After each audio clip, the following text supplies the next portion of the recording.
Anda sedang mendengarkan Renungan Harian Pastor Stephen Agustinus. Selamat mendengarkan. Pagi ini Roh Kudus seperti membuka tirai masa depan yang memperlihatkan situasi dan kondisi yang ada. Lalu dia menjelaskan, hari-hari ke depan akan ada begitu banyak manusia yang sangat membutuhkan kesadaran akan realita Tuhan. Mereka akan berseru dan mencari hadirat Tuhan, bahkan rela meninggalkan apapun juga demi mendapatkan kepuasan sejati yang hanya ada di dalam hadiratnya. Oleh karena itu, aku sedang membangun baitku yang kudus untuk menjawab panggilan tersebut. Dari sejak sekarang, berfokuslah untuk membangun kesadaran akan realita hadirat Tuhan lebih dari apapun juga, dan jangan bergeser dari panggilan tersebut.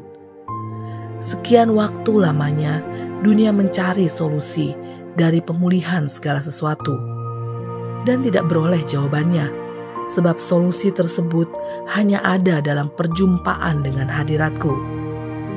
Bangun hidupmu sedemikian rupa, fokuslah pada hal tersebut, dan jangan goyah dalam keyakinan itu. Arahkan matamu pada hal itu, dan biarlah rohmu menyala-nyala menyambut kerajaanku nyata di atas bumi ini. Era bumi ini penuh kemuliaan Tuhan sedang dimulai dari mereka yang menangkap, tinggal, dan bertumbuh dalam hadiratku. Yesaya 4 ayat 2-6 versi terjemahan baru. Pada waktu itu tunas yang ditumbuhkan Tuhan akan menjadi kepermaian dan kemuliaan, dan hasil tanah menjadi kebanggaan dan kehormatan bagi orang-orang Israel yang terluput. Dan orang yang tertinggal di Sion dan yang tersisa di Yerusalem akan disebut kudus, yakni setiap orang di Yerusalem yang tercatat untuk beroleh hidup. Apabila Tuhan telah membersihkan kekotoran putri Sion dan menghapuskan segala noda darah Yerusalem dari tengah-tengahnya dengan roh yang mengadili dan yang membakar, maka Tuhan akan menjadikan di atas seluruh wilayah gunung Sion dan di atas setiap pertemuan yang diadakan, di situ segumpal awan pada waktu siang dan segumpal asap serta sinar api yang menyala-nyala pada waktu malam. Sebab di atas semuanya itu akan ada kemuliaan Tuhan sebagai tudung dan sebagai pondok tempat bernaung pada waktu siang terhadap panas terik, dan sebagai perlindungan dan persembunyian terhadap angin ribut dan hujan. Tidak perlu muluk-muluk terlebih dahulu ingin berdampak bagi bangsa-bangsa. Cukup pastikan setiap hari orang-orang di sekitar kita dapat merasakan realita Tuhan yang menjamah mereka melalui kehidupan kita.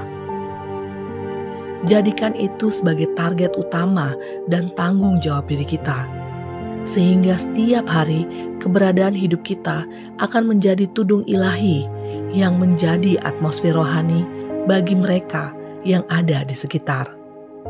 Minimal mereka bisa merasakan damai sejahtera ilahi saat berada di dekat kita. Itu saja dahulu. Semakin kita tekun membangun kesadaran akan realita Tuhan, maka dampak hidup kita pun akan diperluas oleh tangan Tuhan sendiri. Fokus pada hal tersebut. Ingat, permasalahan dunia adalah orang, namun solusinya pun adalah orang yang mengalami perjumpaan dengan realita Tuhan melalui hidup kita. Amin.